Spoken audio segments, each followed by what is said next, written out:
தானியேலின் புஸ்தகம் 1வது அதிகாரத்துக்கு திருப்பிக் கொள்ளுங்கள். கடந்த வாரத்தில் ஒரு செய்தி தலைப்பின் கீழே ஆரம்பித்தேன். கர்த்தருக்காய் தனித்து நிற்கிறவர்கள் கர்த்தருக்கு மாத்திரம் அன்றே. Standing alone for God, God alone. ஏன்னா கூட்டமாக நிற்கிறது ஒன்று, தனித்து ஆண்டவருக்கென்று நிற்பது என்பது ஒன்று என்பதை குறித்து பார்த்தோம். கடந்த வாரத்தில் ஸ்தேவானுடைய வாழ்க்கையினிடையிலிருந்து எப்படி ஸ்தேவான் ஆண்டவருக்காய் தனித்து நின்று தன் உயிரையும் கொடுத்தான் என்பதை குறித்து பார்த்தோம். இந்த நாளில் இன்னொரு பழைய ஏற்பாட்டில் உள்ள ஒரு தீர்க்கதரிசி என்று ஆண்டவராகிய இயேசு கிறிஸ்துவால் அழைக்கப்படும் தானியேலுடைய வாழ்க்கையிலிருந்து எப்படி தானியேல் ஆண்டவருக்காய் தனியாக நின்றான் என்று பார்த்து அந்த வாழ்க்கையிலிருந்து கற்றுக்கொண்டு நாம் எப்படி தேவனுக்காய் தனித்து நிற்க முடியும் என்று கற்றுக்கொள்ளலாம் என்று பார்க்கிறேன். தானியேல் புஸ்தகம் தொடங்குவது ஏறக்குறைய கிறிஸ்துவுக்கு முன்பதாக 606வது இல்லை 607வது வருஷம். இஸ்ரவேல் தேச மக்கள் பாபிலோனியர்களால் பிடித்து கொள்ளப்பட்டு பாபிலோனுக்கு சிறை எடுத்து கொண்டு செல்லப்பட்டார்கள். 606வது வருஷத்தில் முதலாவது படையெடுப்பு நடந்தது.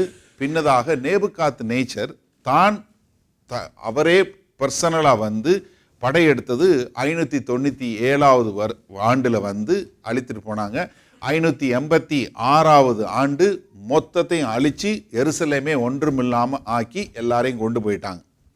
இந்த தானியேல் எடுத்துக்கொள்ளப்பட்டு 2வது சிறையிருப்பில் எடுத்துக்கொள்ளப்பட்டிருக்க வேண்டும் என்பது அவருடைய வயசை வச்சு யூகிச்சு பார்க்கும்போது இந்த 597 இல்லை 598வது ஆண்டு தான் இவர் எடுத்துக்கொள்ளப்பட்டிருக்க வேண்டும். அப்போ 598 இந்த இதில் எடுத்திருக்கும்போது அவருடைய வயசு ஒரு 15லிருந்து 17 வயது தான் இருக்க வேண்டும். ஏன்னா பாபிலோனியர்கள் ஒரு தேசத்தை படையெடுத்து பிடிச்சாங்கன்னா என்ன செய்வாங்கன்னா அதில் உள்ள இந்த 15-17 வயது உள்ள நல்ல ஞானத்தில் நிறைந்த வாலிபர்களை பிடித்து கொண்டு போய் வச்சுக்கிடுவாங்க. மற்றபடி வீடு வாசல் ஆடு மாடு செடி கொடி எல்லாத்தையும் அழித்து தீ வச்சு விட்டு போயிடுவாங்க. யாரும் இருந்ததுக்கான அடையாளம் இல்லாத செஞ்சுட்டு போயிடுவாங்க. அதனால தான் எரேமியா தீர்க்கதரிசி ஆண்டவர்கிட்ட கேட்குறான், ஆண்டவரே எங்களுடைய கண்ணீரை கேட்க மாட்டீங்களா, எங்களுக்கு இவ்வளோ தூரம் கஷ்டமாக இருக்குதுன்னு சொல்லும்போது ஆண்டவர் சொன்னார், நீ கவலைப்படாத ராஜா, உங்களை பிடிச்சிட்டு போகிறதுக்கு நான் உங்களை விட ஒரு வல்லமையான ஆள் அனுப்புகிறேன். யாருன்னு பாபிலோனியர். ஐயோ ஆண்டவரே பாபிலோனியர்களா, அவனுக்கு பெரிய அட்டகாசம் பிடிச்சவனுங்களே அப்படின்னு சொல்லி எரேமியா புலம்புறதா நம்ம கேட்க முடிகிறது. இப்போ என்னென்னா இவர்கள் பிடித்து கொண்டு போகும்போது இந்த 15-17 வயசு உள்ளவங்களை எடுத்துக்கொண்டு போய் என்ன செய்வாங்கன்னா 3 வருடங்கள் அவர்களுடைய நடைமுறை, அவர்களுடைய வழக்கங்கள், அவர்களுடைய பழக்கங்கள் எல்லாவற்றையும் சொல்லி கொடுத்து அவர்களை அதை போல மாற்றி விடுவார்கள். நன்றா புரிஞ்சு கொள்ளுங்க. இந்த 3 வருஷம் எதுக்குன்னா இந்த 3 வருஷம் அவங்க கூட இருக்கும்போது என்ன ஆகிடும், உங்களை அறியாமல் நீங்கள் அவங்கள போல மாறக்கூடிய ஒரு காலகட்டம் வந்துடும். நீங்கள் எல்லாருக்கும் ஞாபகம் பார்த்தீங்கன்னா உங்களுடைய காலேஜ் ஃப்ரெண்ட்ஸ் தான் ரொம்ப நல்லா ஃப்ரெண்டாக இருப்பாங்க இன்றைக்கும். அந்த 3 வருஷம் பார்த்தீங்கன்னா இன்றைக்கி யோசிச்சு பாருங்களேன், அந்த டிகிரி படிக்கும்போது 3 வருஷம் எல்லாம் ஒன்றா இருந்து போகிறது வர்றது எல்லாம் பார்த்தீங்கன்னா அதில் வரக்கூடிய ஒரு பாண்டு பார்த்தீங்கன்னா அந்த மாதிரி ஆயிரும். உங்களுடைய கல்வி, உங்களுடைய ஞானம், அறிவும் பார்த்தீங்கன்னா அந்த காலகட்டத்தில் வரக்கூடியது இன்னும் ரொம்ப ஒரு ஆழமானதாக இருக்கும். இப்போ தானியேல் மற்றும் அவருடைய நண்பர்கள் எல்லாரையும் பிடிச்சு கொண்டு போயாச்சு. தானியேல் மாத்திரம் இல்லை, நிறைய பேரை கொண்டு போயிட்டாங்க அங்கேருந்து. அதில் தெரிந்தெடுத்து ஒரு 4 பேரை கொண்டு போய் அங்கே வைக்கிறாங்க. யார்? தானியேல், ஷாத்ராக், மேஷாக், அபேத்நேகோ. இந்த 4 பேரை கொண்டு போய் வைக்கும்போது இவர்களை ஒரு காரியம் என்னென்னா, இந்த வேத வசனத்தை தெளிவாக எழுதப்பட டைரெக்டாக இல்லைனாலும் நம்ம புரிஞ்சு கொள்ள முடிகிறது. இவர்களை என்னவாக மாற்றி விட்டார்கள் என்று கருதுகிறார்கள் என்றால், இவர்களுக்கு ஒரு ஆண் சக்தி இல்லாத ஒரு மக்களாக மாற்றி விட்டார்கள். எப்பயுமே தெரிஞ்சவங்க, ஒரு அரசனுடைய அந்த புறத்தில் இல்லை அரசவையில் வேலை பார்க்கணுன்னா இவர்களை என்ன மாதிரி மாற்றிடுவாங்கன்னா, இவனுங்களால் உடலுறவு கொள்ள முடியாதபடி ஈனக் என்று சொல்லக்கூடியதாக ஆங்கிலத்தில் சொல்கிற, தமிழில் அரவாணிகள் இல்லை இந்த மாதிரி ஒரு இதாக மாற்றி அவர்களுக்கு அப்படி ஒரு உணர்வு இல்லாதபடி மாத்தினா இவங்க வந்து எப்பவுமே நமக்கு விசுவாசமா உண்மையா உழைப்பாங்கன்னு சொல்லி. நீங்க எஸ்தர் புஸ்தகம் வாசிச்சு பார்த்தீங்கன்னா தெரியும், அகாசரஸ் ராஜாவினுடைய அரண்மனையில் இந்த வேலை பார்க்கறதுக்காக இந்த மாதிரி ஆளுங்களை தான் வச்சிருந்தாங்கன்னு சொல்லி பழைய இதில் சரித்திர இதில் பார்த்தீங்கன்னா அந்த மாதிரி தான் இருக்கும். இங்கேயும் நீங்கள் பார்த்தீங்கன்னா தானியேல் 1வது அதிகாரத்தில் பார்க்கும்போது 3வது வசனம் வாசிங்க. அப்பொழுது இஸ்ரவேல் புத்திரருக்குள்ளே ராஜகுலத்தார்களிலும் துறைமக்களிலும் யாதொரு மாசும் இல்லாதவர்களும் அழகானவர்களும் சகல ஞானத்திலும் தேறினவர்களும் அறிவில் சிறந்தவர்களும் கல்வியில் நிபுணரும் ராஜாவின் அரண்மனையிலே சேவிக்க திறமையுள்ளவர்களும் ஆகிய சில வாலிபரை கொண்டு வரவும் அவர்களுக்கு கல்தேயரின் எழுத்தையும் பாஷையையும் கற்றுக் கொடுக்கவும் ராஜா தன் பிரதானிகளின் தலைவனாகிய அஸ்பேனாசுக்கு கற்பித்தான். அஸ்பேராஸ் பிரதான ஆசாரியன்னு. ஆனால் நீங்கள் பார்த்தீங்கன்னா he is the master of eunuchs. இந்த மாதிரி உள்ள மக்களை பார்த்து கொள்வதற்கு ஒருத்தன். எப்படி இந்த அரவாணிகள் போல மாற்றப்படுறவர்களை பார்த்து கொள்வதற்கு கொடுக்கப்பட்டவன் தான் அஸ்பராஸ். நீங்கள் அதே இது வந்து பார்த்தீங்கன்னா 9வது வசனம் வாசிங்க. தேவன் தானியேலுக்கு பிரதானிகளின் தலைவனிடத்தில் தயவும், பிரதானிகளின் தலைவன் என்று மறுபடியும் எழுதியிருக்கிறது. அங்கே எழுதியிருக்கிறதும் என்னன்னா, இந்த மாதிரி அரசனுடைய அந்த புறத்தில் வேலை பார்க்கறதுக்கு ஆளுங்களை பார்த்து கொள்ளுகிறவனுக்கு பேர் தான் இந்த ஈனக் என்று சொல்லக்கூடியவன். ஏன்னா அவன் தான் வந்து அந்த மாதிரி பெண்கள் இருக்கக்கூடிய இடத்துல இவங்க இருக்கலான்னு சொல்லி.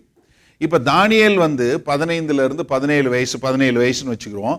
17 வயதில் தன்னுடைய சொந்தம் பந்தம் ஊரு வளர்ந்தது எல்லாவற்றையும் விட்டு இன்னொரு அந்நிய தேசத்திற்கு அடிமையாக எடுத்து செல்லப்படுகிறான். சரியா? அடிமையாக எடுத்து செல்லப்பட்டு அங்கே இருக்கும்போது அங்கே என்ன பண்ணுறாங்க, 3 வருஷம் அவர்கள் கல்வி கற்றுக்கொள்ள வேண்டும். ஆனால் தெரிந்தெடுக்கும் போது என்னது மாதிரி எடுக்கிறாங்க, நல்ல அழகான வாலிபர்கள். அவர்கள் என்னவா இருக்கணும், அவர்களுக்கு எந்த ஒரு பழுதும் இருக்கக்கூடாது, நல்ல குட் லுக்கிங்காக இருக்கணும். என்ன ஞானத்திலும் அறிவிலும் பாசையிலும் அவர்கள் தேறினவர்களாக இருக்கணும். என்ன லெகுவாக புரிந்து கொள்ளக்கூடியவர், குயிக் டு அண்டர்ஸ்டாண்ட், லெகுவாக புரிந்து கொண்டு அதை கற்றுக்கொள்ளக்கூடிய மக்களாக கொண்டு போய் சேர்க்கணும். இப்போ கொண்டு போய் சேர்த்ததில் நல்ல கவனிங்க, இஸ்ரவேல் தேசத்திலேருந்து அவ்வளோ பேர் எடுத்துகிட்டு போனதில் நம்ம எத்தனை பேரை பற்றி மட்டும் படிக்கிறோம்? 4 பேரை மட்டும்தான் படிக்கிறோம். காரணம் என்னன்னா தானியேல். ஏன்னா தானியேல் என்ன பண்ணா, அவன் என்ன பண்ணிட்டான்? 8வது வசனம் வாசிங்க. தானியேல் ராஜாவின் போஜனத்தினாலும் ராஜாவினுடைய போஜனத்தினாலும் அவர் பானம் பண்ணும் திராட்சை ரசத்தினாலும் தன்னை தீட்டுப்படுத்தல் ஆகாது என்று சொல்லி தன் இருதயத்தில் தீர்மானம் பண்ணினான். அதாவது நம்ம வந்து எல்லாம் நல்லா இருக்கும்போது, 4 பேர் பார்க்கும்போது, எல்லாரும் இருக்கும்போது நம்ம ஒரு முடிவெடுத்து அதில் இருக்கிறது ஒன்று. யாருமே இல்லாத போது நம்ம ஒரு முடிவெடுத்து இருதயத்தில் ஒரு தீர்மானம் எடுக்கிறது ஒன்று.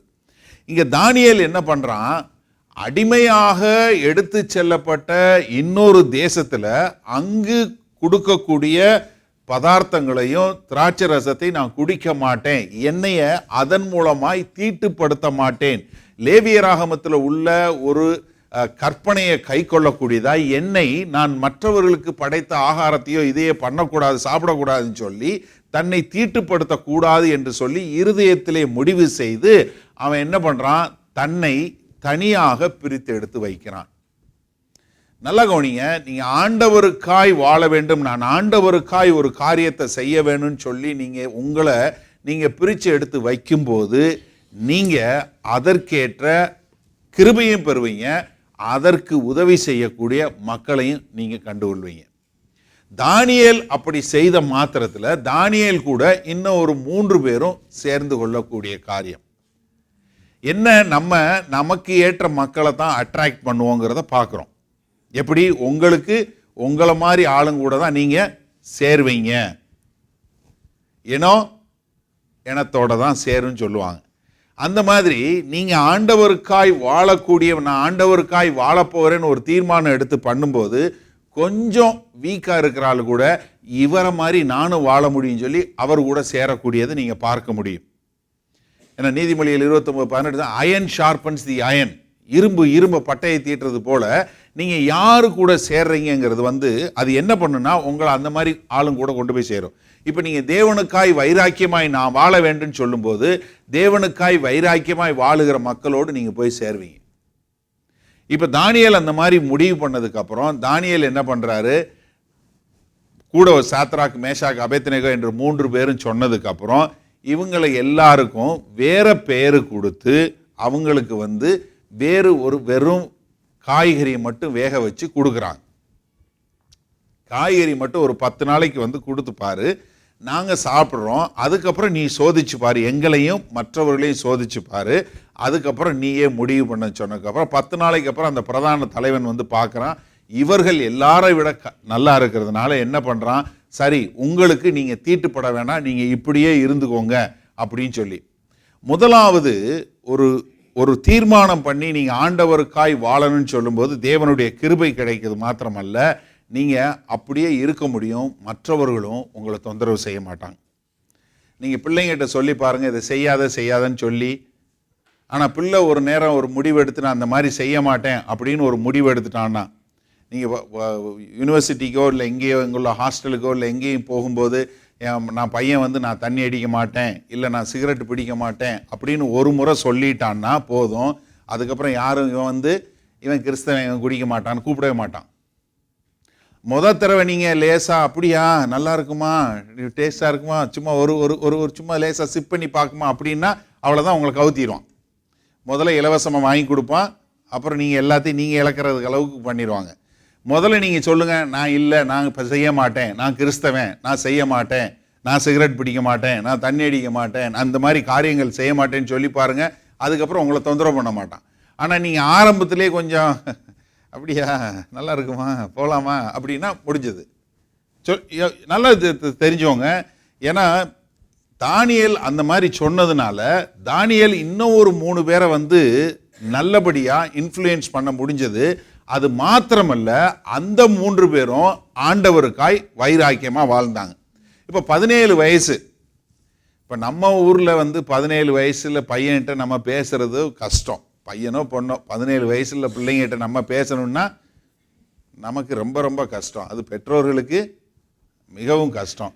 ஏன்னா அவங்க வாழ்கிற ஒரு சின்ரம் என்ன சின்ரம், ஐநோ சின்ரம், எல்லாம் தெரிந்த என்று வாழக்கூடிய ஒரு வயசு. நீங்கள் எந்த சென்டென்ஸும் கம்ப்ளீட் பண்ணுறதுக்கு முன்னாடியே ஐநோ அது சொல்லிடுவாங்க.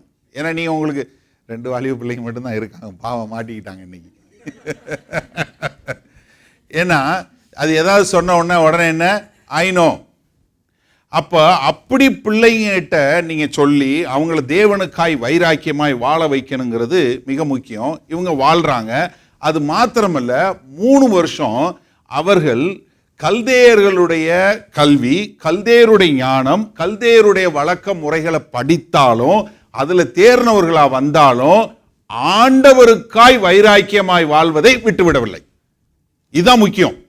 ஏன்னா 3 வருஷம் ஒரு இடத்துல போய் இருந்து நீங்க 3 வருஷம் அங்க வாழ்ந்து விட்டு மறுபடியும் நீங்க வரும்போது நீங்க எப்படி இருக்கிறீங்க, நீங்க எப்படி போனீங்களோ அதே போல தேவனுக்கு வைராக்கியமாய் வாழுகிற மக்களா.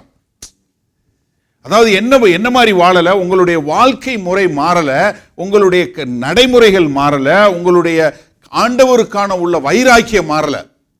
நீங்க இந்த வாலிப பிள்ளைங்க 3 வருஷம் போயிட்டு நீங்க அவங்க வெளியே வரும்போது 20 வயசாகி அரசனால தேர்ந்தெடுக்கப்படுகிறாங்க. ஆனா அவர்களுக்கும் ஆண்டவருக்கும் உள்ள வைராக்கியத்தில் ஒரு மாறுதலும் இல்லை.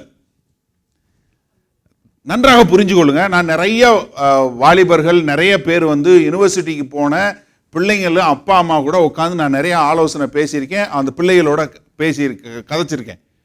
ஏன்னா பிள்ளை வீட்டில் இருக்கிற வரைக்கும் அப்பா அம்மா ஏற்றி இறக்கி ஸ்கூலுக்கு காலேஜுக்கு போயிட்டு வந்துட்டு யூனிவர்சிட்டிக்கு போன உடனே இங்கே அப்பா அம்மா கூட கண்ட்ரோலில் இருக்கும்போது அப்பா அம்மாவுக்கு முன்னாடி எல்லாம் செய்வான். அங்கே யூனிவர்சிட்டி போனதுக்கப்புறம் காசு உங்ககிட்ட வந்துடுது, உங்களுக்கு நேரம் நீங்கள் தான் என்ன செய்யணும் செய்யலாம், நீங்கள் தான் ஹாஸ்டலில் எல்லாம் உங்களுக்கு கிடைக்குது. அப்போ நீங்கள் யாரும் இல்லாத போது, உங்கள் தாய் தகப்பன் யாரும் பார்க்காத போது நீங்கள் அதே மாதிரி வாழ்றீங்களா?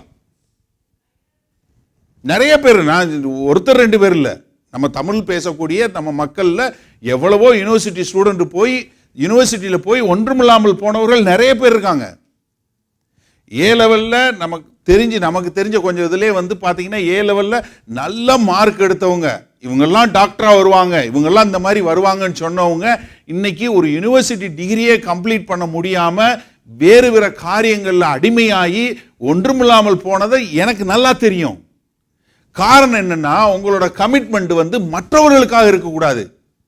மற்றவர்கள் முன்பாக நீங்க எப்படி இருக்கீங்களா, உங்களுடைய இருதயத்தில் நீங்க எந்த அளவுக்கு தீர்மானம் பண்ணி நான் ஆண்டவருக்காய் வாழ்வேன் என்று சொல்லி வாழ்றது தான் மிக முக்கியம்.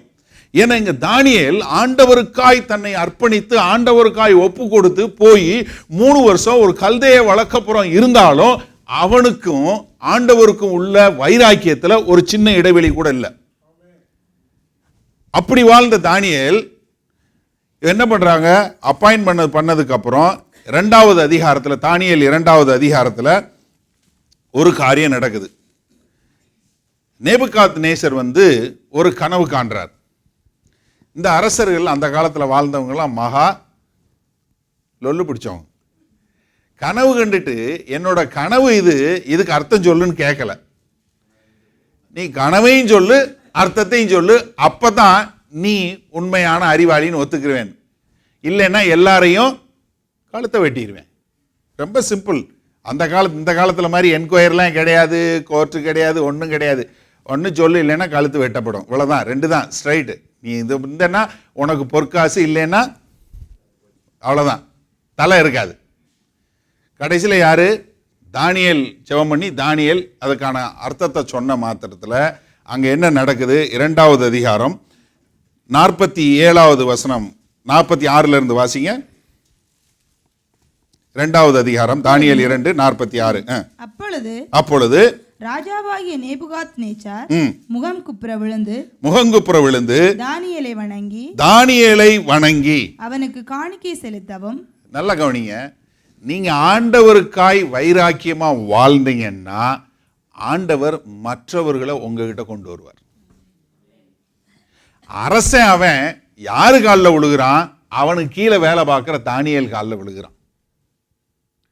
அவன் நீங்க அதாவது நீங்க வந்து ஒரு நிமிஷம் அந்த காலகட்டத்தினுடைய கற்பனைக்குள்ள போகணும்.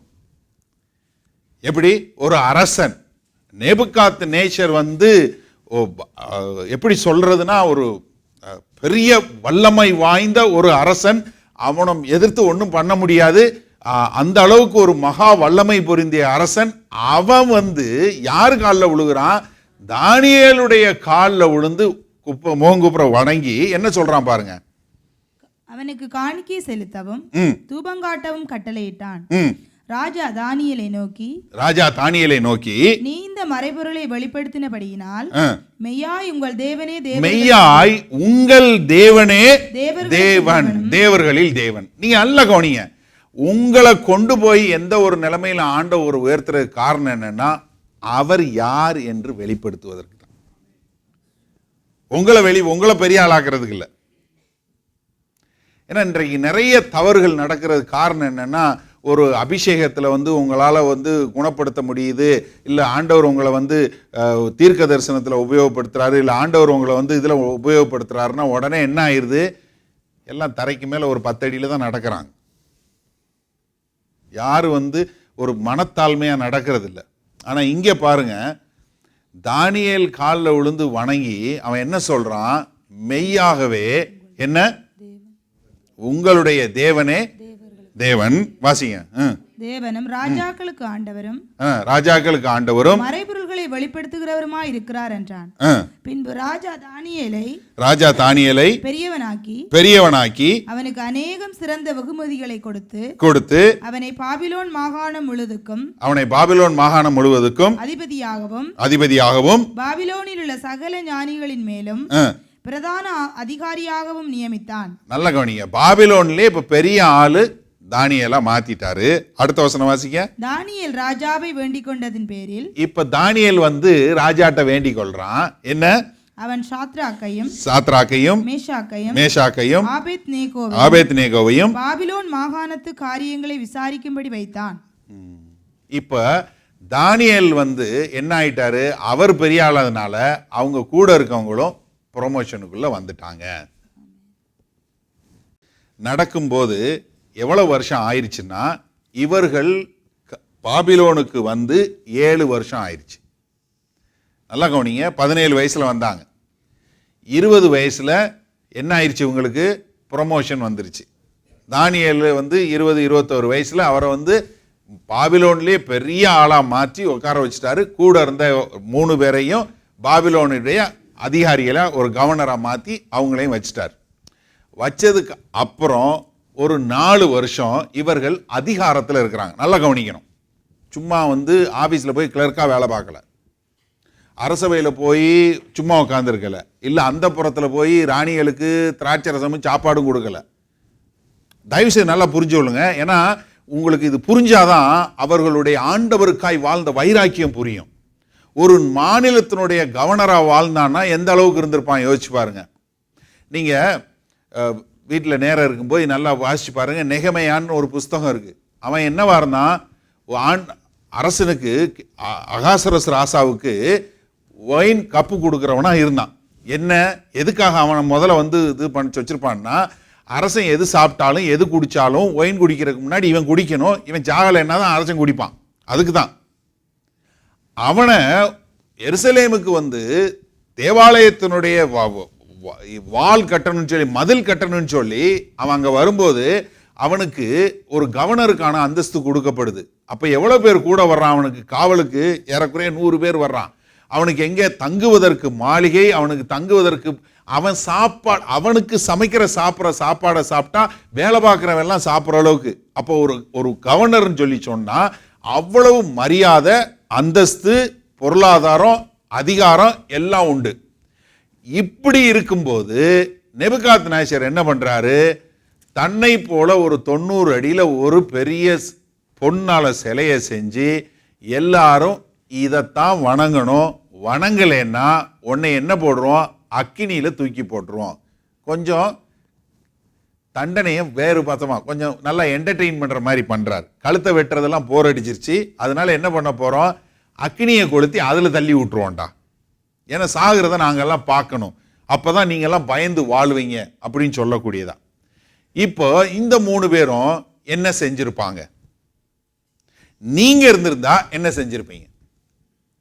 உங்களுக்கு பதவி வந்துருச்சு, உங்களுக்கு அதிகாரம் வந்துருச்சு, உங்களுக்கு பொருளாதாரம் வந்துருச்சு. நீங்க எப்படி இருந்தீங்க? எல்லாத்தையும் விட்டு விட்டு அடிக்கப்பட்டு ஒன்றுமில்லாமல் அடிமையாக எடுத்து வரப்பட்டாள். நீ வரும்போது ராஜ பரம்பரையில் வரல. நன்றாக புரிஞ்சு கொள்ளுங்க. உங்களுடைய சொத்து சுகம் வீடு எல்லாம், உங்களுடைய அப்பா அம்மா மேபி அவங்க கொல்லப்பட்டாங்க, உங்களுடைய வீடு எல்லாத்தையும் இழந்து போயிட்டீங்க. அடிமையாக எருசலேம் வந்திருக்கீங்க. அடிமையா வந்த உங்களை ஆண்டவர் உயர்த்தி வச்சுட்டாரு. தூக்கி மேல வச்சதுக்கு அப்புறம் ஒரு 4 வருஷத்துக்கு அப்புறம் உங்களுக்கு பதவி அதிகாரம் வந்ததுக்கு அப்புறம் நீங்க எப்படி இருப்பீங்க? ஒரு நிமிஷம் நம்ம வாழ்க்கையில யோசிச்சு பாருங்களேன். ஒன்றுமே இல்லாம இலங்கையில அவ்வளோ பேர் சாகும்போது, யுத்தத்தில் அவ்வளோ பேர் சாகும்போது உங்களை கிருபையா ஆண்டவர் தப்பிக்க வச்சு கொண்டு வந்து இந்த தேசத்துல இருந்து வச்சார். வந்த உடனே உங்களுக்கு இடம் கொடுத்து வீடு கொடுத்து எல்லாம் வந்ததுக்கு அப்புறம் ஒரு 4 வருஷத்துக்கு அப்புறம் நீங்க ஆண்டவருக்கு எந்த அளவுக்கு நன்றியில் இருந்தீங்க? வரும்போது எப்படி இருந்தீங்க யோசிச்சு பாருங்களேன். வந்து இந்த தேசத்துல வந்து இறங்கி, அப்பா ஆண்டவரே எங்களை பாதுகாத்து ரட்சித்து கொண்டு வந்துட்டீங்களே, எவ்வளோ பாடு மத்தியில் எவ்வளோ போராட்டத்துக்கு மத்தியில் கொண்டு வந்துட்டீங்க, நன்றி ஆண்டவரே அப்படின்னு சொன்ன ஆளு 4 வருஷம் 5 வருஷம் கழிச்சு என்ன தேசம், ஒரே குளிர், ஒன்றும் சரியில்லை, இது சரியில்லை. பஸ்ஸு 7:10க்கு வரும்னா 12 7-12 ஆச்சு, இன்னும் வரல. நம்ம ஊரில் பஸ் வர்றதே பெரிய காரியம். இங்கே 2 நிமிஷம் லேட்டாக வந்தால் ஸ்ட்ரெஸ்ஸா.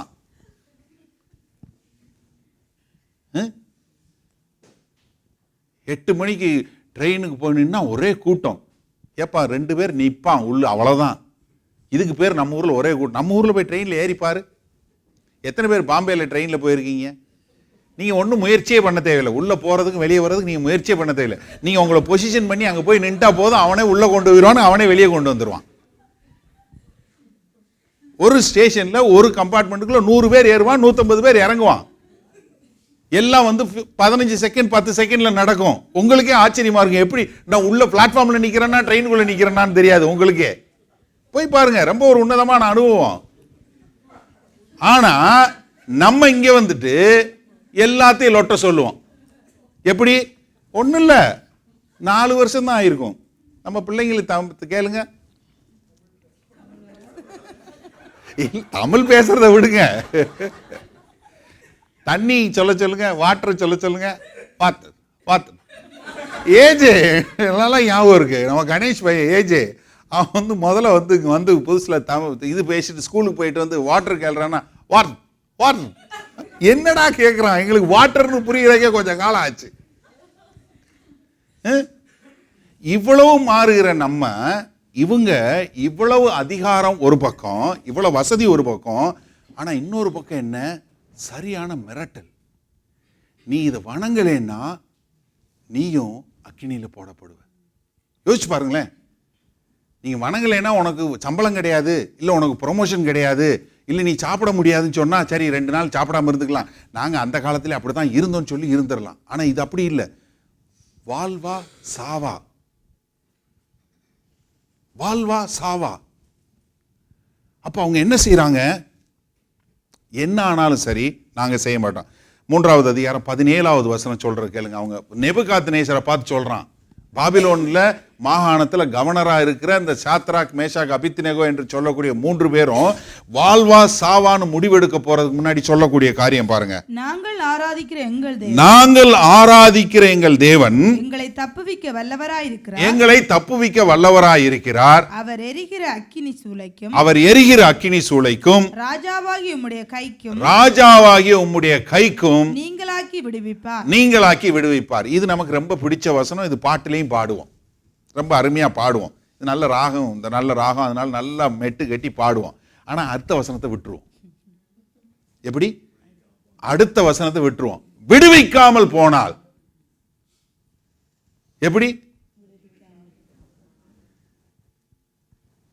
இன்றைக்கு கிறிஸ்தவத்தில் இதுதான் பிரச்சனை.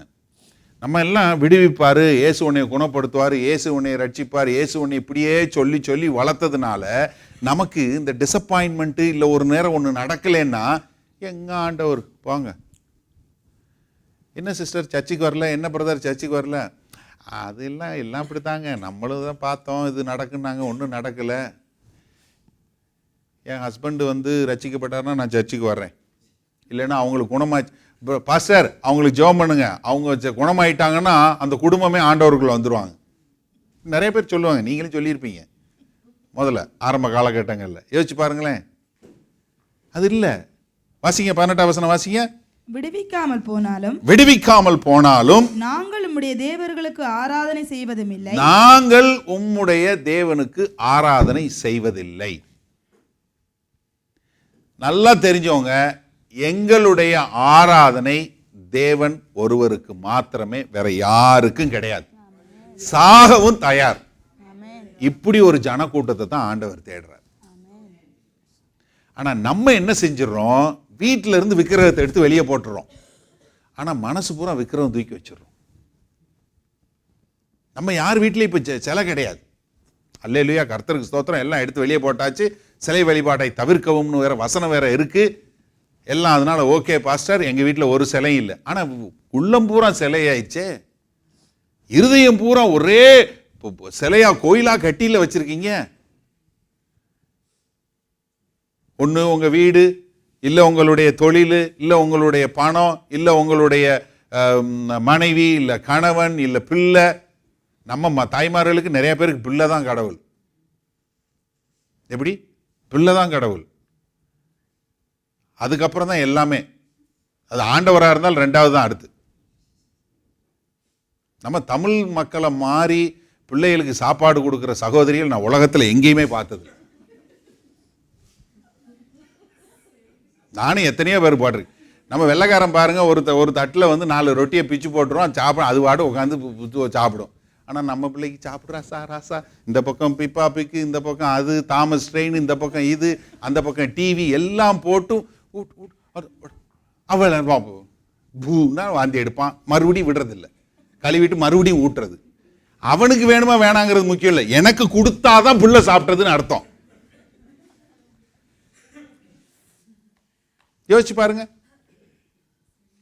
நம்ம இந்த மாதிரி நிறைய சிலை நம்ம இருதயத்தில் வச்சிருக்கிறோம். நீங்க யார ஆண்டவரை காட்டிலும் யார நேசிக்கிறீங்களோ அது உங்களுக்கு விக்கிரகம் தான். ஆண்டவரை தவிர்த்து வேற யாரா இருந்தாலும் சரி, எந்த ஒரு காரியமா இருந்தாலும் சரி, இல்ல ஊழியக்காரனா இருந்தா ஊழியத்தை நீங்க ஆண்டவரை காட்டில் பண்ணீங்கன்னா அதுவும் ஒரு சிலை தான், அது ஒரு விக்கிரகம் தான். எது முக்கியம்? ஆண்டவர் தான் முக்கியம், ஒழிய ஊழியம் கிடையாது. எது முக்கியம்? ஆண்டவர் தான், வேலை கிடையாது. எது முக்கியம்? பணம் கிடையாது, ஆண்டவர் தான். எது முக்கியம்? உங்க கணவன் கிடையாது, ஆண்டவர் தான். எது முக்கியம்? எல்லாமே நீங்க ஆண்டவரை முன்னாடி போடுங்க, பின்னாடி எல்லாமே சரியா வரும். ஏன்னா நீங்க ஆண்டவர் ஒருத்தரை தவிர்த்து வேற யாருக்கும் ஆராதனை செய்யக்கூடாது. இன்னைக்கு பாடல் பாடணும், முழு இருதயத்தோடும் முழு ஆத்மாவோடும் முழு மனதோடும் ஆராதிப்பேன். உபாகமம் 6வது அதிகாரம் 4வது 5வது வசனம். இதுதான் ஆண்டவர் சொன்னார், பிரதான கட்டளை. ஆண்டவராய் இயேசு கிறிஸ்து சொன்னார், கற்பனையில் 2 கற்பனை தான். ஒன்று என்ன? உன் தேவனாகிய கர்த்தரை முழு மனதோடும் முழு இருதயத்தோடும் முழு பலத்தோடு நீ ஆராதனை செய்வாயாக. இதற்கு ஒப்பான கற்பனை வேறு ஒன்று இல்லை.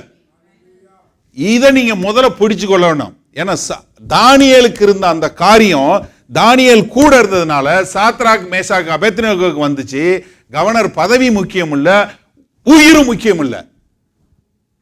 நீ அக்கினியில போடு, எங்களை காக்க வல்லவர், காக்கலைனாலும் பிரச்சனை கிடையாது. ஆனாலும் நாங்க என்ன செய்ய மாட்டோம்? உன்னைய வணங்க மாட்டோம். போன முறை வாசிக்கும் போது சொல்லி கொடுத்தேன், லூக்கா 22:12 என்ன சொல்லி கொடுத்தோம்? நீ யாருக்கு பயப்படணும்? ஆண்டவர் ஒருத்தருக்கு தான் பயணம். மத்தேயு 10:22 என்ன சொல்லுது? உன்னுடைய சரீரத்தையும் உன்னுடைய ஆத்மாவையும் நரகத்துல அழிக்க வல்லவராய் இருக்கிற அவர் ஒருவருக்கு மாத்திரமே பயப்படணும்னு சொல்லி. நீங்க மனுஷனுக்கு பயப்பட வேண்டியதில்லை. அது கிங் அரசன் நேபுகாத் நேச்சரா இருந்தான்னா, இல்ல பிரதம மந்திரியா இருந்தானா, யாரா இருந்தானா, யாருக்கும் எனக்கு பயம் கிடையாது. என்னுடைய ஆராதனை, என்னுடைய முழு வைராக்கியமும் என் தேவன் ஒருவருக்கு என்றே வாழக்கூடிய ஒரு மக்களாய் நீங்க ஒவ்வொருத்தரும் மாறணும். அதைத்தான் நம்ம இங்க கத்துக்கொள்றோம். அங்க என்ன நடக்குது? ரொம்ப ஒரு அற்புதமான காரியம். அங்க ஆண்டவராகிய இயேசு கிறிஸ்து அங்க அந்த அக்கினியில் இருக்கிறது 7 முறை அதிகமாக. நான் இது என்ன உங்களுக்கு எல்லாரும் தெரிஞ்ச கதைங்கனால அது வாசிக்கல. 7 முறை அக்கினி சூளையை 7 முறை அதிகமாக சூடு பண்ணி தள்ளிவிட போனவன் எரிஞ்சு செத்து போயிட்டான். ஆனா தள்ளி விடப்பட்டவன் உயிரோட வந்தான். அவன் சருமத்திலையும் சரி, அவனுடைய எதுலையும் சரி, ஒரு தீவார கூட இல்லாம தப்பிச்சு வந்தாங்க. அப்ப நேபுகாத்நேசர் பார்த்துட்டு சொல்றாரு, நம்ம 3 பேரை தள்ளி விட்டோம், 4வது ஆள் உள்ள இருக்கிறாரு, அவர் மனுஷகுமாரனாய் இருப்பதை நான் பார்க்கிறேன் என்று ஆண்டவராகிய இயேசு கிறிஸ்துவை பார்த்து சொன்ன காரியம் சொல்லி விட்டுட்டு அவன் சொல்ற காரியம் பாருங்க. நேபுகாத்நேசர் அவர் சொல்லுகிறது பாருங்க. உங்க புஸ்தகத்தில் நம்ம தானியேலை குறித்து ஒரு டீட்டெயில் பைபிள் ஸ்டடி பண்ணியிருக்கோம், யூடியூப்ல இருக்கு, நீங்க பார்த்துக்கலாம். நேபுகாத்நேசர் ஆண்டவரை பார்த்து சொல்லி ஆண்டவரை சொல்லக்கூடிய காரியம் 26வது வசனம், 3வது அதிகாரம் 26வது வசனம். அப்பொழுது நேபுகாத்நேச்சார் எரிகிற அக்கினி சூளையின் வாசலண்டைக்கு வந்து உன்னதமான தேவனுடைய தாசராகிய நல்ல கவனிங்க. இப்ப அவங்களை எப்படி அட்ரஸ் பண்றாரு? நீ யாரு? உன்னோட ஐடென்டிட்டி என்ன? நீ உன்னதமான தேவனை ஆராதிக்கிறவன். நீங்க ஆண்டவருக்காக வைராக்கியமா இருந்தீங்கன்னா ஆண்டவர் உங்களை உயர்த்துவாரு. அது மாத்திரமல்ல, உங்களுடைய ஐடென்டிட்டி எப்படி ஆகும்? உன்னதமான தேவனுடைய தாசன், உன்னதமான தேவனுடைய பிள்ளைகள் என்று சொல்லக்கூடியதாக. உங்களை பார்த்து மத்தேயு 5:16 என்ன சொல்லுது? உங்களுடைய நற்கிரியைகளை பார்த்து உங்களுடைய பரமபிதாவிற்கு மகிமை செலுத்தக்கூடியது. எதை? உங்களை பார்ப்பாங்க, மகிமை யாரு கொடுப்பாங்க? உங்களுடைய பரமபிதாக்கு. இங்க அதே தான் என்ன சொல்றான்? உன்னதமான தேவனுடைய தாசனாகிய சாத்ராக் மேசாக் அபேத்நேகோவே, நீங்கள் வெளியே வாருங்கள் என்றான். அப்பொழுது சாத்ராக் மேஷாக் 28வது வசனம் வாசிங்க. அப்பொழுது நேபுகாத்நேச்சார் வசனித்து, சாத்ராக் மேஷாக் ஆபேத்நேகோ என்பவர்களுடைய தேவனுக்கு ஸ்தோத்திரம். யாருக்கு இப்ப ஸ்தோத்திரம்? யாரோட தேவனா மாறிட்டாங்க? அல்லேலூயா. அப்போஸ்தலனாகிய பவுல் சொல்லும்போது என் தேவன் சொல்வார், அடிக்க இருக்க, மை காட் ஷால் சப்ளை, என்னுடைய தேவன் உங்களுக்கு கொடுப்பார். என் தேவன் என்ன ஒரு அருமையான ஒரு தெரியுமா? ஏன் தேவன்பா, நம்ம எல்லாருக்கும் தேவன். ஆனால் என்ன சொல்கிறான்? என்னுடைய தேவன். இது ரொம்ப ஒரு முக்கியமான விஷயம். நீங்கள் தேவனுடைய ஆள் பிள்ளைங்கிறத காட்டிலும் உங்களுடைய அப்பாங்கிறது வந்து எவ்வளோ ஒரு பெரிய காரியம் தெரியுமா? ஏன்னா நம்ம தமிழில் சொல்லுவாங்க இல்லையா, இன்னாருடைய பிள்ளை என்பது போய் இன்னாருடைய தகப்பன் என்று மாறுவது தான் ஒரு சரியான ப்ராக்ரஷன், சரியான இது. இப்போ என்ன ஆயிடுச்சு? முதல்ல நீ உன்னதமான தேவனுடைய தாசன், இப்போ யாரு? உன்னுடைய தேவர் தான் உண்மையான தேவன். அல்லேலூயா. நேபுகாத்நேச்சர் சொல்றாரு. நீங்க தானியேல் 4வது அதிகாரம் முழுவதும் நம்ம பைபிள்ல ஆண்டவரை அறியாத நேபுகாத்நேச்சர் எழுதின அதிகாரம், 4வது அதிகாரம் முழுவதும். இந்த தானியேல் புஸ்தகத்தை பத்தி உங்களுக்கு தெரிஞ்சதுன்னா அந்த 4வது அதிகாரம் மட்டும் எபிரேய மொழியில கிடையாது, அராமைக் மொழியில் எழுதினது.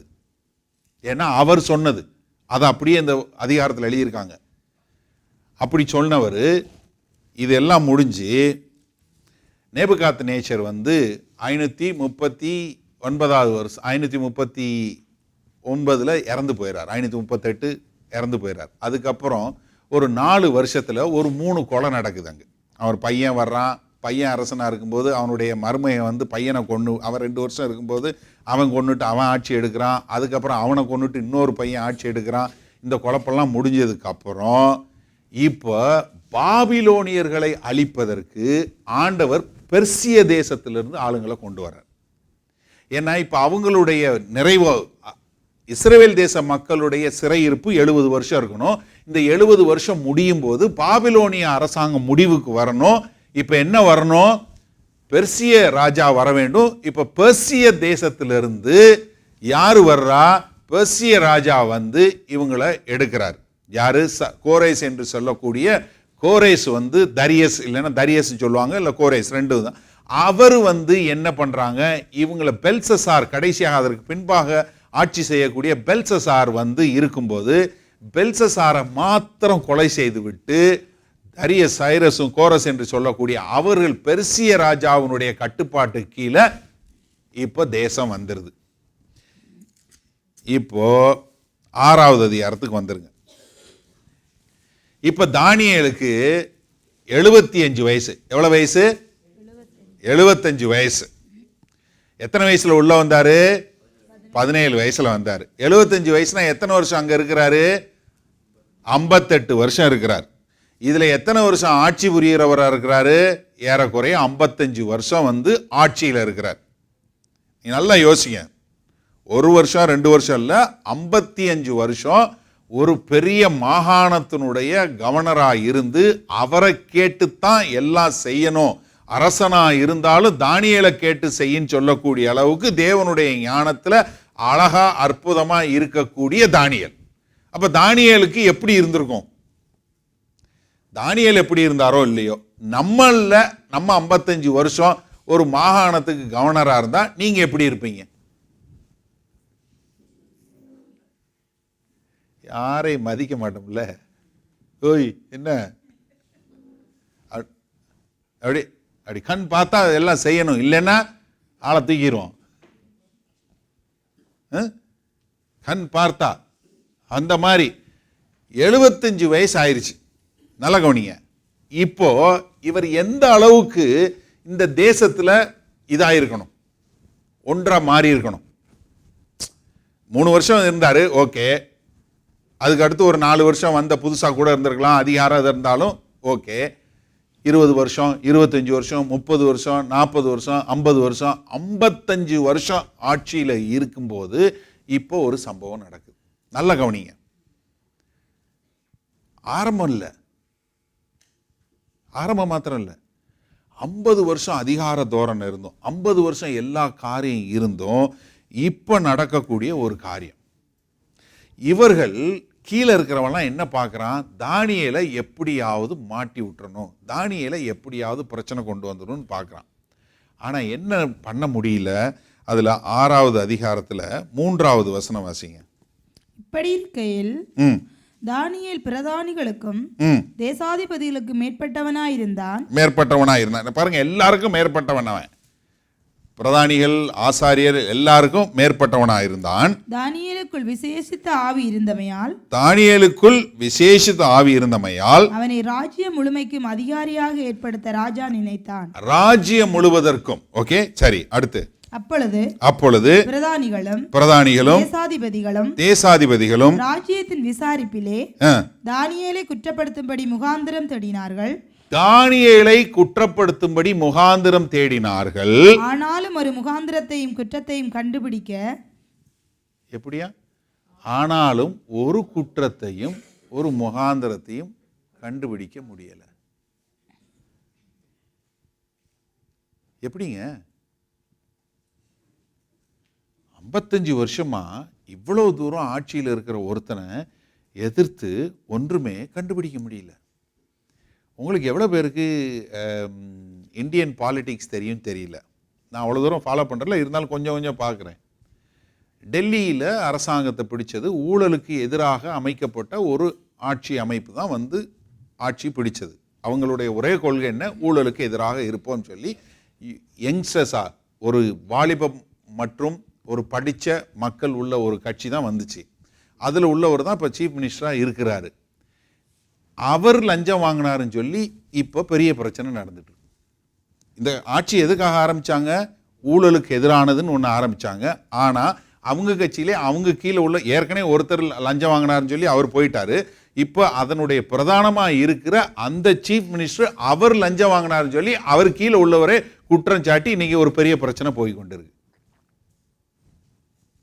ஆனால் 55 வருஷமாக இருக்கிற ஒரு ஆள்கிட்ட ஒரு குற்றம் கூட கண்டுபிடிக்க ஒரு முகாந்திரமும் இல்லை. எப்படிப்பட்ட ஒரு வாழ்க்கை பாருங்க. நம்மளால வாழ முடியுது அப்படி? இப்போ உங்களை இந்த அரசாங்கம் கைது பண்ணி நீ கிறிஸ்தவன் அப்படின்னு சொல்லி உங்களை குற்றம் சாட்டன்னா முகாந்திரமே இருக்காது. ஜட்ஜால உங்களை ஒருத்தர் கண்டுபிடிக்க முடியாது நீ கிறிஸ்தவன். என்ன வீட்டில் பைபிள் வச்சிருக்கோம், சர்ச்சுக்கு போகிறோம், காணிக்கை கொடுக்குறோம், இப்படி ஏதாவது வேணா நம்ம சொல்ல முடியுமே ஒழிய கிறிஸ்தவன் நீ பொய் சொன்னியா? ஒயிட் லைஸ் தான் சொல்லியிருக்கேன். அது என்ன யாருக்கும் தீமை இல்லாத பொய் சொல்லியிருக்கேன். இப்படி ஏதாவது நீங்க யோசிச்சு பாருங்களேன். ஆனா தானியேல் 50 வருஷமாக ஒரு ஆட்சி அமைப்பினுடைய ஒரு பிரதான ஆளா இருந்தும் அவனுக்கு கீழே இருக்கிறவங்களால அவனை குற்றம் சாட்டுவதற்கு ஒரு முகாந்திரமும் இல்லை. ஒரே ஒரு முகாந்திரம் மட்டும்தான் கண்டுபிடிச்சாங்க. என்ன கண்டுபிடிச்சாங்க? அவன் ஆண்டவரை தொழுகிறவன். என்ன ஆனாலும் ஆண்டவரை தொழுவதை மட்டும் விட மாட்டான். இப்படி நம்மளை பத்தி சொன்னா எவ்வளவு அருமையா இருக்கும் யோசிச்சு பாருங்களேன்.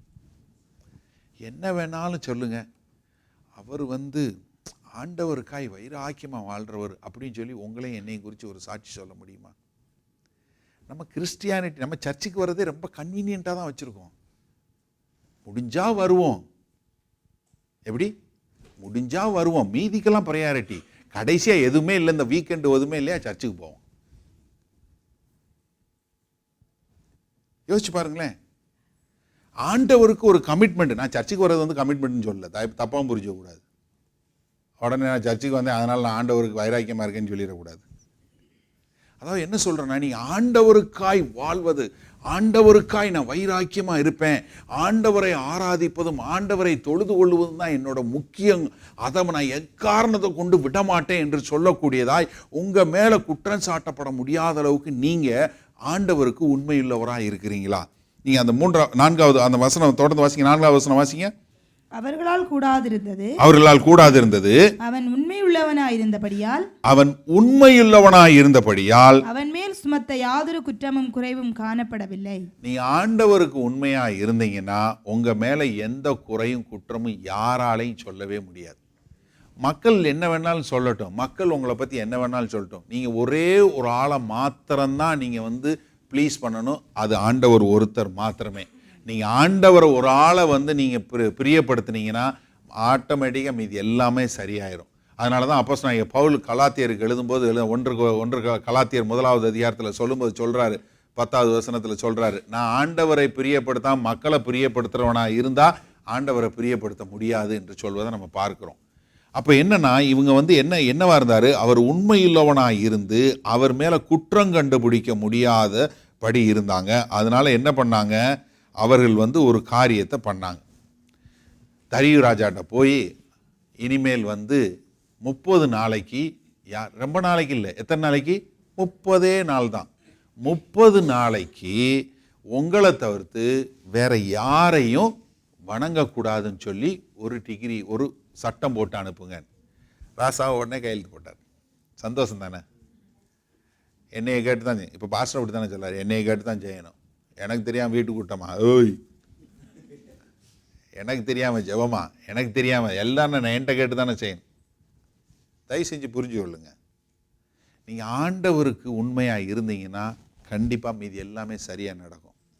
இப்போ இந்த சட்டம் போட்டதுக்கு அப்புறம் அவங்க என்ன பண்ணுறாரு, 10வது வசனம் வாசிங்க.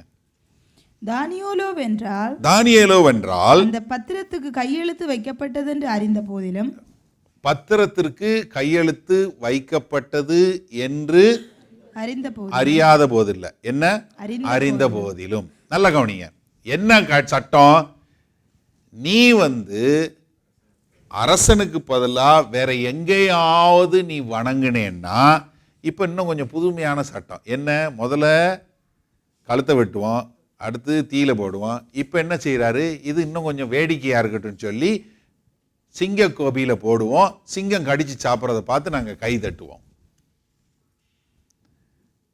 அப்படின்னு சொல்லி ஒரு சட்டம் போட்டாச்சு. இந்த சட்டம் கையெழுத்து போட்ட உடனே என்ன செஞ்சிருக்கணும், 75 வயசான தானியேல், நீங்கள் என்ன பண்ணியிருப்பீங்க? கரெக்ட், நம்ம வயசாகிச்சு போச்சு, நம்மளும் இருந்துட்டோம், இவ்வளோ அதிகாரம் இதில் எல்லாம் இருந்துட்டோம், நமக்கு எதுக்கு பிரச்சனை, ஏதோ என்று காண்பேனோ அந்த இன்ப காணானேன்னு சொல்லி பாட்டை பாடிட்டு போவோம். என்னத்துக்கு நம்ம போய் பிரச்சனை, நம்ம தான் ரிட்டையர் வேறு ஆயாச்சு, நமக்கு ஒரு பிரச்சனையும் இல்லை, நம்ம இதில் நல்லா வேற வாழ்ந்துட்டோம், ஏதோ இருந்தோம், நல்லா இருந்தோம், பரவாயில்ல, முடிஞ்சுது, போயிடுச்சு, அவ்வளோதான். இப்போ என்னப்பா 30 நாளைக்கு தானே, ஜன்னலை மட்டும் மூடிக்கோ, நம்ம வாடகை ஜெபம் பண்ணுவோம், யாருக்கு தெரிய போகுது? பண்ணலையே. நல்லா யோசிச்சு பாருங்களேன். நீங்கள் எப்படி தெரியல, நான் யோசிச்சு பார்க்குறேன். நான் தானியேலா இருந்தால் அப்படி செஞ்சிருப்பேனா? 50-50 கூட இல்லை, கொஞ்சம் கஷ்டம்தான். நம்ம வாசிக்கிறோம், பைபிள் வாசிக்கிறோம், நம்ம வசனத்தை யோசிக்கிறோம். நீங்கள் யோசிச்சு பார்த்துருக்கீங்களா? இப்படி ஒரு அடிமையாக இருந்தீங்க, ஒன்றுமில்லாமல் இருந்தீங்க, 17 வயசில் வந்தீங்க, கற்றுக்கொண்டீங்க. இப்போ ராஜா உங்கள் காலில் விழுந்து நீ வணங்குற அரசன் தான், நீ வணங்குற தேவன் தான் உண்மையான தேவன் சொல்லிட்டாரு. எல்லாருக்கும் மேலே நீங்கள் தான் இருக்கிறீங்க. You are number 2. பாபிலோன் அரசாங்கத்தில் நம்பர் 2ஆக இருந்தீங்க. இப்போ வந்து என்னாச்சு, தரியு வந்து பெர்சிய ராஜா வந்து டேக் ஓவர் பண்ணிட்டாரு. பெர்சிய ராஜா வந்து என்ன பண்ணாரு, எல்லாத்துக்கும் மேலே கொண்டு போய் ப்ரொமோஷன் கொடுத்துட்டாரு. காரணம் என்னன்னா, பெர்சிய ராஜா கோரேஸ் வந்து இந்த மாதிரி செய்வான்னு சொல்லி அவனை குறித்து எழுதப்பட்ட தீர்க்க தரிசனத்தை தானியேல் தான் போய் சொல்றாரு. சொன்ன மாத்திரத்தில் தானியேல் தானியேலை வந்து இவ்வளவு தூரம் தூக்கி எல்லாம் வச்சதுக்கு அப்புறம் தானியேலுக்கு இப்படிப்பட்ட ஒரு சோதனை. இப்ப தானியேல் என்ன செய்வார்? நான் என்ன செஞ்சிருப்பேன், நீங்க என்ன செஞ்சிருப்பீங்க?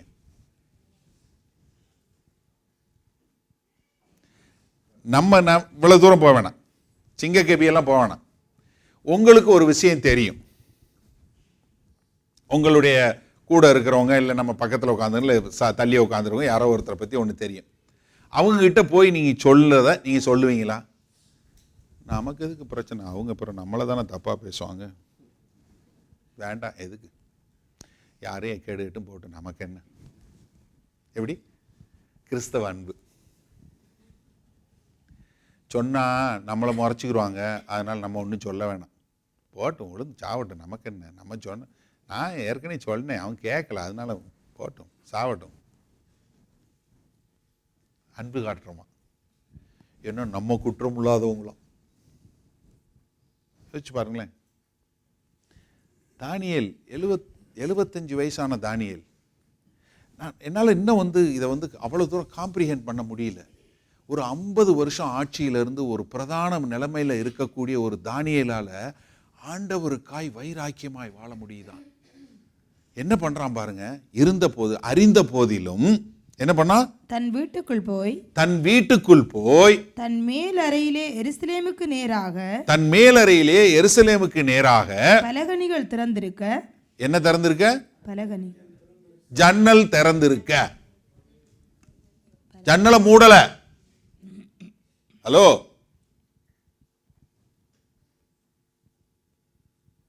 ஜன்னல் இது வழக்கமா செய்யறது. அன்றைக்கும் அதே தான் செஞ்சான். சட்டம் அவனை மாத்தல. சிங்கக்கெவியில் அவனுடைய நீ செத்து போவங்கிறது பயப்படல, எதை பற்றியும் கவலைப்படலை. எனக்கும் ஆண்டவருக்கும் உள்ள தொடர்பு, நான் ஆண்டவருக்காக நிற்பேன், நான் ஆண்டவரை விட்டு எங்கேயும் போக மாட்டேன். அரசன் என்ன சட்டம் போட்டாலும் போட்டும் அதை பற்றி கவலைப்படலை. நீங்கள் உடனே தப்பாக எடுத்துக்கூடாது. தானியேலுக்கு அரசன் மேலே மரியாதை இல்லைன்னு தப்பாக எடுத்துக்கூடாது. ஏன்னா நீங்கள் 4வது அதிகாரத்துக்கு திருப்புங்க, ஒரே ஒரு வசனம் மட்டும் வாசிங்க. 4வது அதிகாரத்தில் 19வது வசனம். இது என்னென்ன கதை சொல்லிடுறேன். அதாவது நேபுகாத்நேசருக்கு ஒரு கனவு வருது. இந்த கனவுல என்னன்னா, நேபுகாத்நேசர் போக போறாரு, அவருடைய ராஜ்யம் முடிய போது, பெர்சிய ராஜா படையெடுத்து அவருடைய ராஜ்யத்தில் அழிஞ்சு போக போறான். அவனுக்கு அழிவு வரப்போகுது. யாரு? நேபுகாத்நேசர் எருசலேமுக்கு யூத மக்களை அடிச்சு ஒண்ணுமில்லாம மாத்தி தானியேலை அடிமையாக கொண்டு இங்க பாபிலோன்ல உட்கார வச்ச அவனுக்கு கெட்டது நடக்க போகுது. இது யார் மூலமா வெளிப்படுது? தானியேல் மூலமா வெளிப்படுது. இப்ப தானியேல் மூலமா வெளிப்பட்ட உடனே தானியேல் நேபுகாத்நேசரை பார்த்து சொல்லக்கூடிய வார்த்தை பாருங்க, வாசிங்க.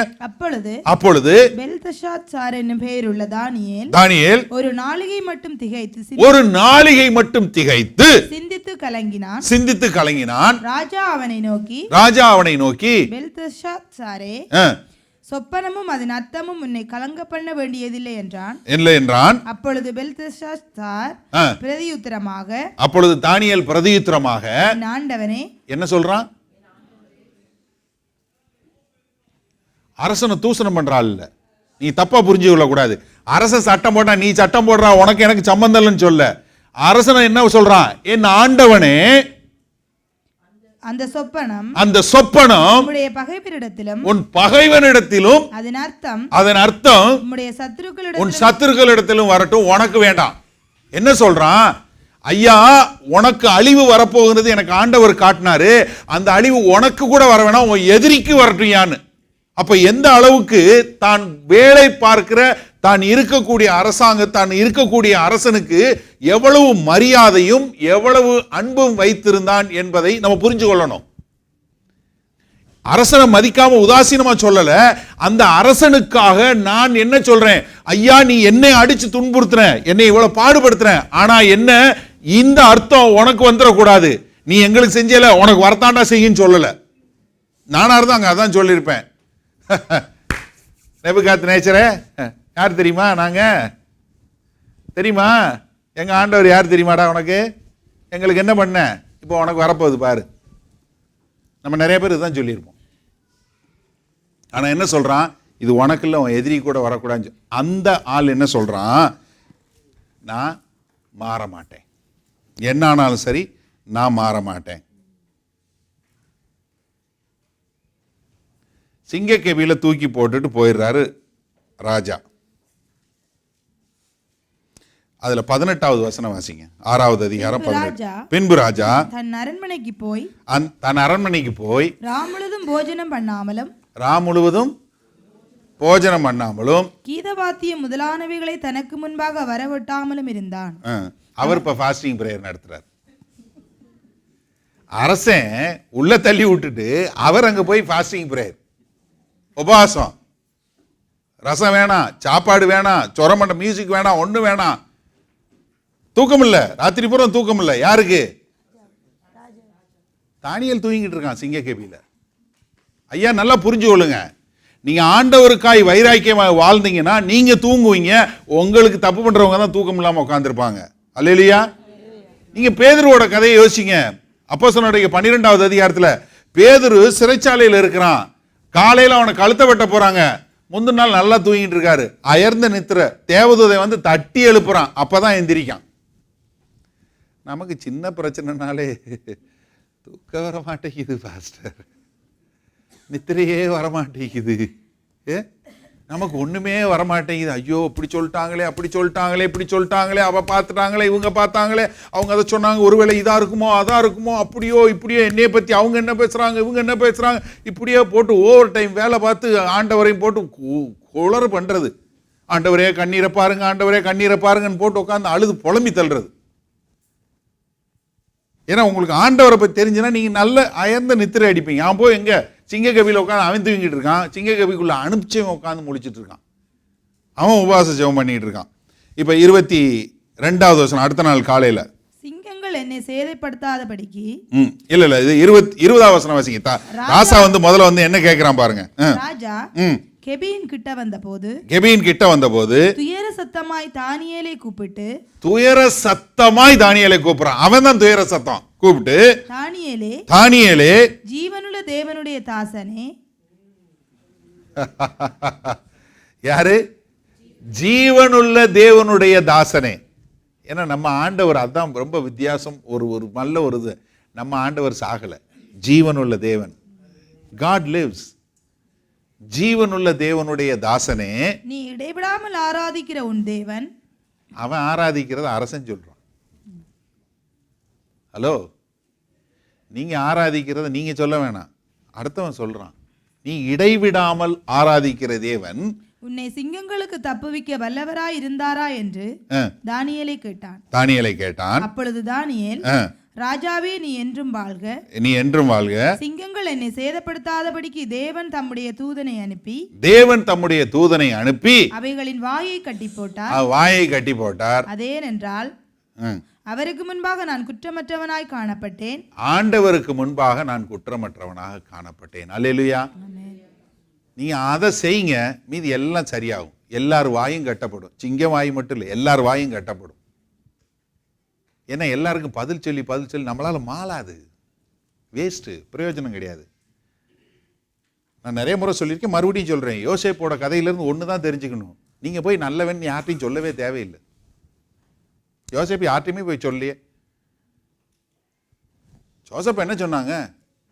பாத்திவர் ஒய்ஃப் கூட போனான்னு சொன்னாங்க, கொண்டு போய் சிறைச்சாலையில் போட்டாங்க. போய் சொன்னானா நான் போகலன்னு? யார்ட்டையுமே போய் சொல்லியே, யாருக்கிட்டையுமே ஒரு பதிலும் சொல்ல. நீங்கள் பேசாமல் இருங்க, அது தெரியும். நீங்கள் ஒன்றும் கவலைப்பட தேவையில்லை. ஏன்னா நீங்கள் ஆண்டவருக்கு முன்பாக குற்றமற்றவர்களான எல்லாம் சரியாக நடக்கும். இப்போ தரியு ராஜா சொல்றத பாருங்க, 25வது வசனம் வாசிங்க. பின்பு ராஜாவாகிய தரியு தேசமெங்கும் குடியிருக்கிற எல்லா ஜனங்களுக்கும், ஜாதியாருக்கும், பாஷைக்காரருக்கும் எழுதினது என்னவென்றால், உங்களுக்கு சமாதானம் பெருக கடவது, உங்களுக்கு சமாதானம் பெருக கடவது. என் ராஜ்யத்தின் ஆளுகைக்குள் எங்குமுள்ளவர்கள் யாவரும் தானியேலின் தேவனுக்கு முன்பாக நடுங்கி பயப்பட வேண்டும் என்று. இப்ப யாருடைய தேவனாது? ஜீவனுள்ள தேவனுடைய தாசனேன்னா மக்களுக்கு சொல்லும்போது சொல்றான், தானியேலுடைய தேவனை தானே நீ வணங்கணும், வேற யாரையும் வணங்கக்கூடாது. அல்லேலூயா. நீங்க ஆண்டவருக்காய் நிற்கும் போது ஆண்டவர் உங்களை உயர்த்துவாரு, உங்க மூலமா அவருடைய நாம மகிமைப்படும். தானியேல் நின்னாரு கடைசி வரை. ஆனா தானியேலை குறித்த சாட்சி பார்க்கணும். தானியேல் 9வது அதிகாரம் 23வது வசனம். தானியேலை குறித்து ஆண்டவர் சொல்ற சாட்சி பாருங்க. நீ மிகவும் பிரியமானவன். போதும். ஆண்டவர் சொல்றார், எனக்கு நீ மிகவும் பிரியமானவன். You are my beloved. நீ எனக்கு மிகவும் பிரியமானவன். என் அருமை தேவ ஜனமே, உங்களை குறித்து என்ன குறித்து ஆண்டவர் இப்படி ஒரு சாட்சி எழுதட்டுமா? எனக்கு நீ மிகவும் பிரியமானவன். ஏன்னா நீ என்னை இடைவிடாமல் ஆராதிக்கிறவன். யார் பார்க்குறாங்க பார்க்கல, உன்னை சிங்க கேபியில் போடுறாங்க போடலை, எதை பற்றியும் நீ கவலைப்படாமல் எனக்காய் வைராக்கியமாய் வாழுகிறவன் நீ. அதனால நீ எனக்கு பிரியமானவன் சொல்லட்டுமா? ஆண்டவராய் இயேசு கிறிஸ்து மத்தேயு 24வது அதிகாரம் 15வது வசனத்தை சொல்றாரு. தானியேல் தீர்க்கதரிசின்னு சொல்லி அவர் சொன்ன இந்த தீர்க்க தரிசனத்தை, பின்னாடி சொன்ன தீர்க்க தரிசனத்தை ஆண்டவர் தான் சொல்றாரு. எபிரேயர் 11வது அதிகாரம் 33வது வசனத்துல எப்படி சிங்கத்தினுடைய குகையில மேற்கொண்டார்கள் என்று விசுவாசத்தினுடைய அடிப்படையில் அதனுடைய ஹீரோக்களை பற்றி சொல்லும்போது தானியேலை குறித்து சொல்லக்கூடிய சாட்சியை பார்க்கிறோம். என் அருமை தேவ ஜனமே, நீங்களும் நானும் ஆண்டவருக்காய் வைராக்கியமாய் யார் இருந்தாலும் என்ன இருந்தாலும் சரி, நான் ஆண்டவருக்காய் வைராக்கியமாய் வாழ்வேன் என்று வாழக்கூடிய ஜனமா வாழ்வோமா? I will stand up for God, God alone. நீங்கள் நல்லா வாசிச்சு பாருங்க. வெளிப்படுத்தின சுவிசேஷம் 2வது அதிகாரம் 3வது அதிகாரம் 7 சபைக்கு கடிதம் எழுதப்படுது. 7 சபையில் 5 சபை உருப்படாத சபை. ஆனால் எல்லா சபையிலையும் ஆண்டவருக்காய் வைராக்கியமாய் வாழுகிற மக்கள் உண்டு. நீங்கள் எங்கே இருக்கிறீங்க முக்கியம் இல்லை. ஹலோ, நீங்கள் வேலை பார்க்குற இடம் மோசமான இடமா இருக்கலாம், இல்லை நீங்கள் போகிற இடம் கூட இருக்கிறவங்க மோசமான ஆளுங்களாக இருக்கலாம், இல்லை நீங்கள் இருக்கக்கூடிய இடம் கொஞ்சம் மோசமான இடமா இருக்கலாம். ஆனால் நீங்கள் ஆண்டவருக்காய் வைராக்கியமாய் வாழும்போது ஆண்டவர் உங்களுக்காய் நிற்பார். அது மாத்திரமல்ல, உங்கள் மூலமாய் இதோ இவனுடைய தேவன் ஜீவனுள்ள தேவன். உங்களை பார்த்து சொல்லலாமா? உங்கள் ஒவ்வொரு பேரை போட்டோம், உங்கள் பேரை சொல்லி இவர் ஆராதிக்கிற தேவன் ஜீவனுள்ள தேவன். ஒரு நிமிஷம் யோசிச்சு பாருங்களேன். உங்கள் பேரை சொல்லி இவனுடைய தேவன் தான் உண்மையான தேவன், அந்த தேவனை ஆராதிங்கன்னு சொல்லி உங்களை பார்த்து சொல்லக்கூடிய காரணம் என்னென்னா, தேவனுக்காய் வைராக்கியமாய் வாழ்ந்தது. அப்போ நம்ம தேவனுக்காய் வைராக்கியமாய் வாழ்வது மிகவும் முக்கியம். அப்போ தேவனுக்காய் நின்னீங்கன்னா சரித்திரம் பேசும். இன்றைக்கி நம்ம இத்தனை ஏறக்குறைய 3000 வருஷத்துக்கு அப்புறமும் தானியேலை குறித்து நீங்களும் நானும் படிக்கிறோன்னா காரணம் என்ன? அவன் தேவனுக்காய் வைராக்கியமாய் தனித்து நின்றது தான். அன்னைக்கு தானியேல், இது எதுக்கு பிரச்சனை, சிங்கக்கபிக்கு எதுக்கு போகணும், ஊரே பாடுது, நம்மளும் பேசாமல் ஜன்னலை மூடிட்டு பேசாமல் உள்ளுக்குள்ளே உட்காந்துருவோம், 30 நாள் தானே, ஆண்டவரே உங்களுக்கு தெரியும் தானே, அரசன் சட்டம் போட்டான் தானே, என்னால் பண்ண முடியாது தானே, நீங்கள் கிருபையின் தேவன் தானே, நீங்கள் இரக்கமான தேவன் தானேன்னு சொல்லி டயலாக் விட்டுட்டு இருந்திருக்கலாம். அது செய்யலை. என்ன ஆனாலும் சரி, என்னுடைய வாழ்க்கையில் ஆண்டவருக்கு தான் முக்கியம், என்னுடைய ஆராதனை ஆண்டவருக்கு மாத்திரம்தான் என்று ஸ்தோவான் ஆண்டவருக்காய் உயிரையும் கொடுப்பேன்னா. ஆனால் வாழ்ந்தவர்களில் தானியேல் சொல்கிறான், என்னுடைய ஆராதனை தேவன் ஒருவருக்கு மாத்திரமே. அப்படிப்பட்ட ஒரு தீர்மானம் எடுத்து இன்னைக்கு நீங்கள் ஒரு நிமிஷம் கண்களை மூடி ஜெபம் பண்ணி, ஆண்டவரே என்னுடைய வாழ்க்கையில் என்னுடைய ஆராதனை உங்கள் ஒருத்தருக்கு மாத்திரம்தான், வேறு யாருக்கும் இல்லைன்னு சொல்லி ஒரு தீர்மானம் எடுத்து விட்டு நம்ம ஜெபிப்போமா?